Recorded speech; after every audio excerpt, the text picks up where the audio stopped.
You know, medicine's changed a lot because we live in a time where the paradigms are shifting. So if you look at 20th century medicine, what killed people in the 10s and 20s and 30s and 40s was infection. But now we get to the 21st century, and they're not infectious diseases. They're all chronic metabolic diseases. Each generation was supposed to be healthier than the last one. Lifespan was supposed to be increasing. We were supposed to be in this paradise by now. We'll get the results on the relativity reactor.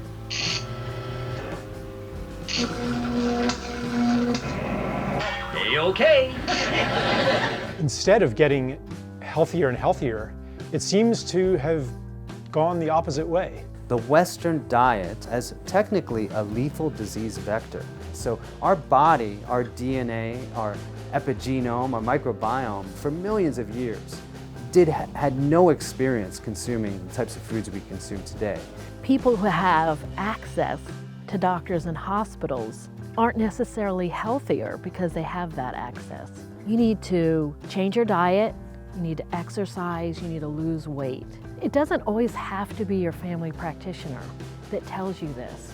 And in fact, your doctor of optometry may have more insight into your risk.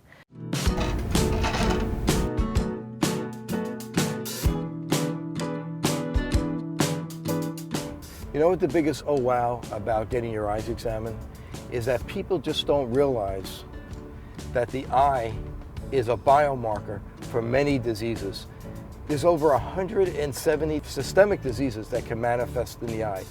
Yeah, the perception is that optometrists they're a one-stop shop for lenses and glasses and that's it. And that's just not true. They often identified serious conditions, not only associated with the brain, but serious conditions in terms of the vasculature, like diabetes, like coronary artery disease. The optometrists start to see disease way before I start to see disease. I am looking at disease on a macro level. I'm looking at the coronaries, I'm looking at the peripheral arteries. You know what they're looking at? They're looking at the smallest blood vessels in the body. So if there's disease here, there's going to be the beginnings of disease here. If you can find diabetes non-invasively, early, and adjust people's diet, increase exercise, and make them aware, then maybe we can slow down the diabetes epidemic. It's really just a window into what the inner lining of all your arteries look like head to toe. So we'll see these eye changes in anyone who has vascular disease widespread. Diabetics, they're usually going to have these findings in their eyes. Completely non-invasively, you could screen thousands of people, not just for their eye health, but for their whole body health. If you can identify high-risk people and then treat them correctly, well, that's where we're going to save lives. That puts you at the very tip of preventative medicine. Hi, I'm Ashley. How does being in space for so long affect your body?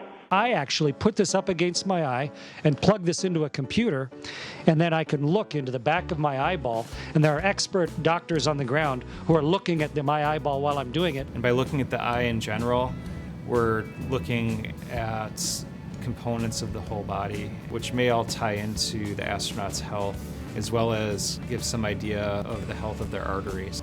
The paradigm is not, you have a disease, you come see me as a doctor, I give you a pill, you're better. The paradigm is, you have a problem, it's chronic, it's related to lifestyle and diet, so fix your lifestyle and diet. The biggest secret that's hidden in plain sight is that our body is constantly healing itself on a deep level, on a moment-to-moment level. The optometrist, the eye doctor, is the first person to actually detect a systemic disease in patients that had no clue that they were at risk or were ill. And the optometrist, in my opinion, is one of the best kept secrets. OD is the new GP, right? Optometrist is the new general physician.